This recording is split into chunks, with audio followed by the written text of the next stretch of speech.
Kama ambavyo tunafahamu ndani ya klabu ya Yanga kwa sasa mambo si shwari, na kama ambavyo naweza nikasema hivyo ni kwamba Yanga tunafahamu kwamba tayari wamemuondoa kocha Pedro Goncalves baada ya kuona kwamba mwenendo wao umekuwa si mzuri, na huku wakiamini kwamba wanaweza kupoteza alama na mwishowe Simba akachukua ubingwa. Hivyo uongozi umeamua hivyo na kumuondoa kocha huyo Pedro Goncalves.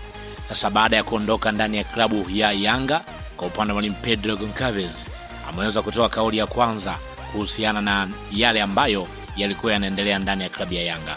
Lakini kabla hatujakwenda kuangazia, nikukumbushe tu kwamba hii hapa ni Swahili Media. Kama bado hujaweza kusubscribe, basi nikiombe subscribe ili tuwe pamoja siku zote. Mimi naitwa Chicha Rito. Karibu tuweze kuangazia taarifa hii kiundani zaidi.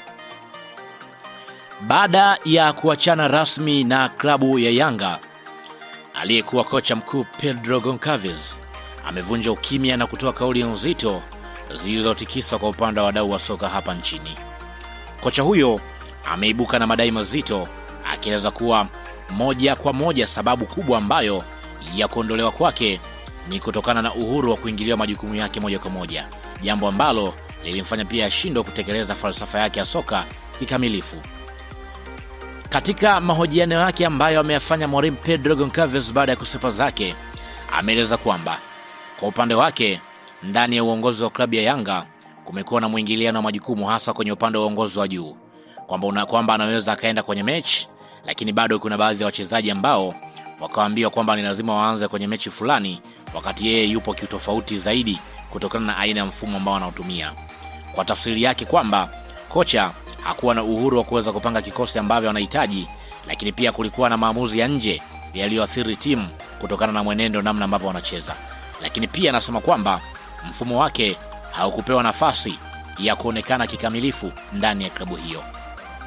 Mbali na suala la kuingilia majukumu, mwalimu Pedro Goncalves ameweza pia kueleza kwamba kwenye upande wa ligi tangu amefika ndani ya Tanzania, upande wake ameona kwamba hakuna ushindani mkubwa ambao ameweza kuupata, kwani kwenye kila mchezo ambao alikuwa akienda kucheza unaona kabisa kwamba anakwenda kushinda hata kama timu haitocheza vizuri. Wapo ambao wamekubaliana na kauli hiyo kutokana na kile ambacho ameweza kukizungumza.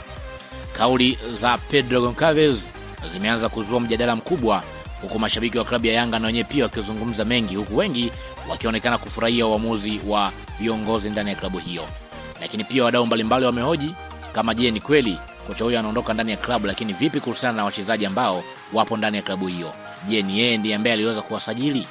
Kauli hizi zinaweza kuwa tafsiri mbili. Ukweli kuna changamoto ndani ya klabu, au ni njia ya kocha kujitetea baada ya kuonekana timu haichezi vizuri? Lakini masuala mengine ambayo Pedro Goncalves amezungumza kwamba kuna baadhi ya wachezaji ambao pia walionekana ni kama hivi hawaendani na mfumo kulingana na aina ya wachezaji ambao amewakuta ndani ya klabu ya Yanga. Maana kwamba hicho ndicho ambacho mwalimu Pedro ameweza kuzungumza.